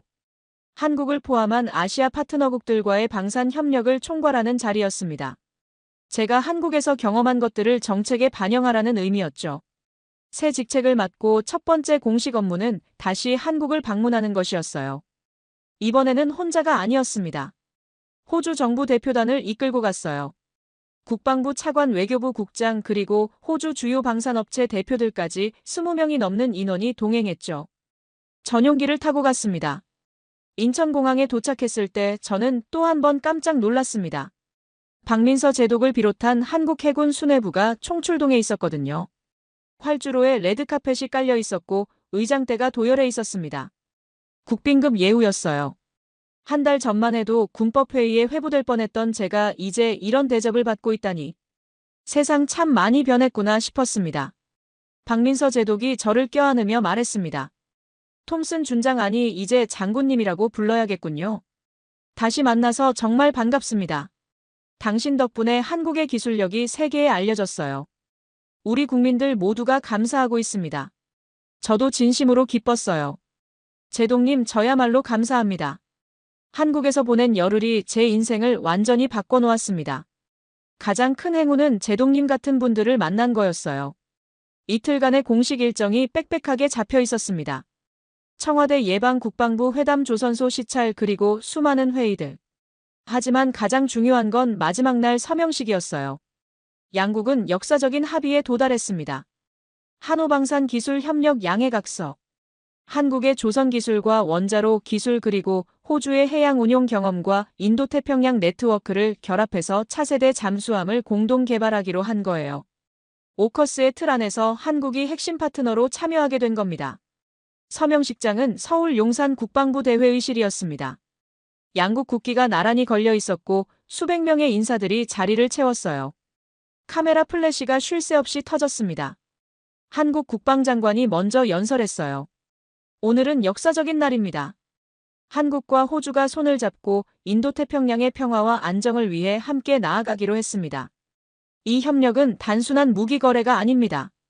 가치를 공유하는 두 나라의 진정한 동맹입니다. 그리고 이 모든 것은 한 사람의 용기에서 시작됐습니다. 마이클 톰슨 준장에게 깊은 감사를 표합니다. 제가 연단에 올랐을 때 박수가 터져나왔습니다. 저는 준비한 원고를 내려놓고 마음에서 우러나오는 말을 했어요. 5년 전 이 나라에 처음 왔을 때 저는 편견으로 가득 찬 사람이었습니다. 하지만 한국은 그 모든 편견을 부숴버렸습니다. 오늘 이 서명은 시작일 뿐입니다. 앞으로 우리가 함께 만들어갈 미래가 더 기대됩니다. 한국에서 돌아온 지 3달이 지났습니다. 저는 새로운 일상에 적응하고 있었어요. 준장으로서의 업무는 대령 시절보다 훨씬 바빴지만 그만큼 보람도 컸습니다. 매주 한국 측 담당자들과 화상회의를 하고 분기마다 서울을 방문했죠. 한국어 인사말 정도는 할 수 있게 됐어요. 안녕하세요. 감사합니다. 맛있습니다. 한국 분들이 제가 서툰 한국어로 인사하면 정말 좋아해 주셨어요. 어느 날 저녁이었습니다. 퇴근하고 집에 돌아왔는데 딸 에밀리가 거실에서 저를 기다리고 있었어요. 22살 대학생인 그녀는 해양생물학을 전공하고 있었습니다. 아내 사라를 닮아서 바다를 좋아했죠. 어릴 때부터 돌고래와 고래에 푹 빠져 살았어요. 아빠, 잠깐 얘기 좀 해도 돼요? 저는 넥타이를 풀며 소파에 앉았습니다. 그래, 무슨 일이니? 에밀리가 조금 긴장한 표정으로 말했어요. 저 한국에 가고 싶어요. 교환학생으로요. 저는 놀라서 물었습니다. 한국에? 갑자기 왜? 무슨 일 있었니? 에밀리가 설명했어요. 아빠가 한국에서 돌아온 후에 저도 한국에 대해 엄청 많이 찾아봤어요. 유튜브도 보고 다큐멘터리도 보고 뉴스 기사도 읽었어요. 정말 대단한 나라더라고요. 특히 해양기술 분야에서요. 한국해양과학기술원이 세계 최고 수준이래요. 심해 탐사기술이랑 해양생태계 연구에서 선도적인 연구를 하고 있대요. 거기서 공부하고 싶어요. 저는 잠시 말이 없었습니다. 에밀리가 걱정스러운 표정으로 물었어요. 아빠 반대해요? 저는 천천히 고개를 저었습니다. 아니, 반대하는 게 아니야. 그냥 생각이 많아서. 1년 전만 해도 나는 아시아에 대한 편견으로 가득 찬 사람이었어. 한국 기술을 무시했고 그들의 능력을 인정하지 않았어. 그런 내 딸이 이제 한국에서 공부하겠다고 하니까 감회가 새롭구나. 에밀리가 저를 안으며 말했어요. 아빠가 변했잖아요. 아빠가 한국에서 보여준 용기 덕분에 저도 새로운 세상을 보게 됐어요. 아빠처럼 편견 없이 세상을 보는 사람이 되고 싶어요. 저는 미소를 지으며 대답했습니다. 가거라. 아빠가 아는 분들에게 연락해서 도움을 요청해 볼게. 한국에서 좋은 경험 많이 해라. 에밀리가 환하게 웃었어요. 정말요? 고마워요, 아빠. 사랑해요. 며칠 후 저는 김유진 씨에게 연락했습니다. 그녀는 이제 한국 국방부 국제협력과에서 일하고 있었어요. 통역관에서 정식 외교관으로 승진한 거였죠. 제 딸이 한국에서 해양생물학을 공부하고 싶어 합니다. 교환학생 프로그램에 대해 조언을 구할 수 있을까요? 김유진 씨가 전화 너머로 기뻐하는 목소리가 들렸어요. 물론이죠, 준장님. 제가 직접 챙기겠습니다. 한국해양과학기술원에 아는 교수님이 계세요. 소개해드릴게요. 에밀리 씨가 한국에서 정말 좋은 경험을 하실 수 있도록 최선을 다할게요. 그해 가을 에밀리는 한국으로 떠났습니다. 시드니 국제공항에서 그녀를 배웅할 때 저는 복잡한 감정을 느꼈어요. 기쁨과 걱정과 자부심이 뒤섞인 감정이었죠. 아내 사라가 제 손을 잡으며 말했습니다. 괜찮아요, 마이클. 에밀리는 당신 딸이에요. 잘 해낼 거예요. 에밀리가 출국장으로 들어가기 전에 저를 꽉 안으며 말했어요. 아빠 정말 고마워요. 아빠가 한국에서 보여준 용기 덕분에 저도 이 도전을 할 수 있게 됐어요. 열심히 하고 올게요. 아빠를 실망시키지 않을게요. 저는 눈물을 참으며 대답했습니다. 가서 열심히 배워라.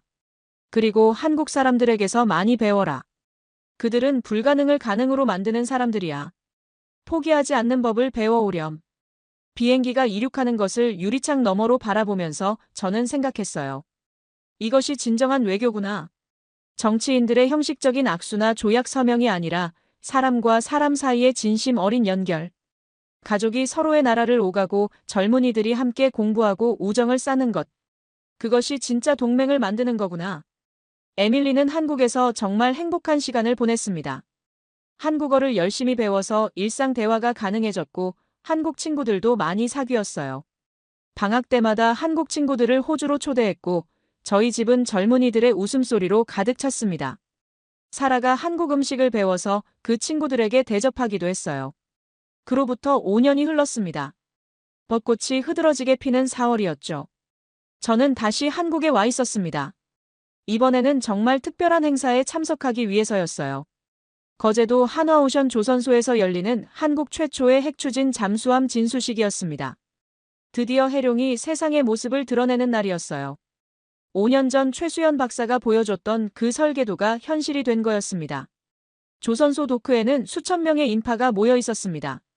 한국 대통령, 국방장관, 해군 참모 총장 그리고 미국, 영국, 호주, 일본을 비롯한 세계 각국의 귀빈들. 저도 호주 정부 대표로 공식 초청을 받았어요. 이제 중장이 된 저는 호주 해군 부참모 총장 직책을 맡고 있었습니다.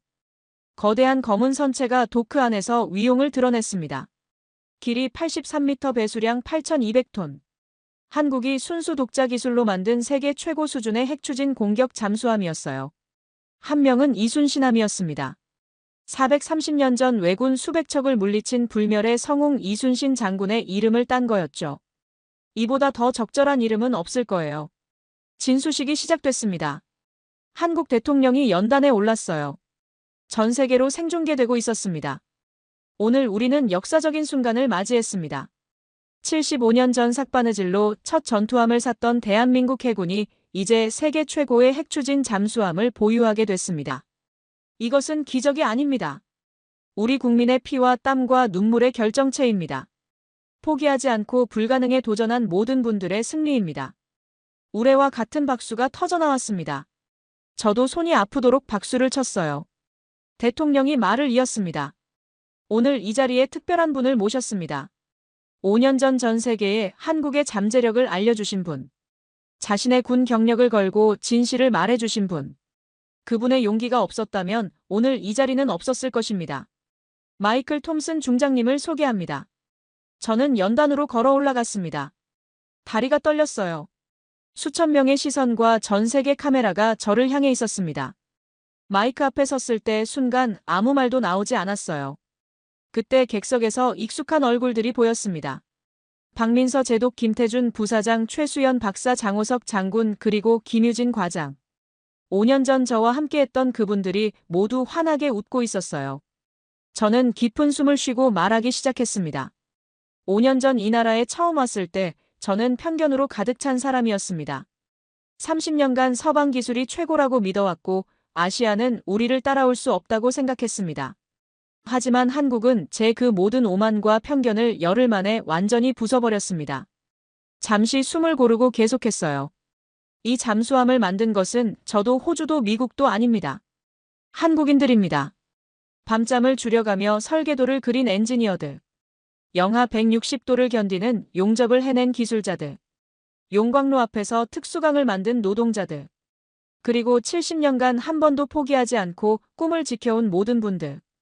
오늘의 영광은 그분들의 것입니다. 박수가 다시 터져나왔습니다. 마지막으로 저는 말했어요. 저는 군인입니다.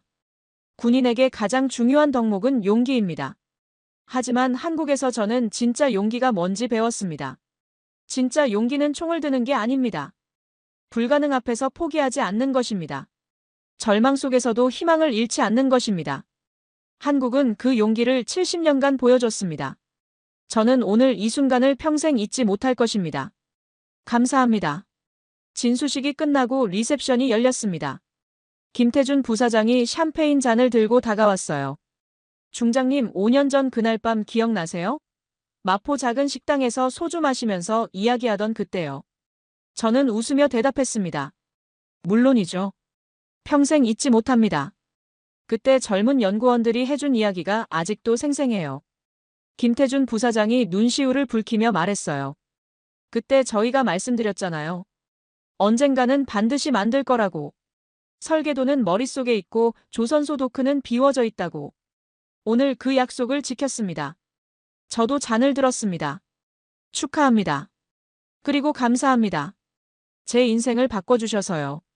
한국은 저에게 제2의 고향입니다. 창밖으로 이순신함의 검은 선체가 햇빛을 받아 빛나고 있었습니다. 저 잠수함이 앞으로 수십 년간 한국의 바다를 지킬 거예요. 태평양 깊은 곳 어딘가에서 조용히 한국을 지키겠죠. 그리고 제가 한국에서 배운 교훈도 영원히 남을 겁니다. 진실은 반드시 승리한다. 포기하지 않으면 기적은 반드시 일어난다. 저는 잔을 높이 들었습니다. 대한민국 해군 만세. 이순신함 만세. 그리고 포기하지 않는 모든 분들에게 경의를 표합니다.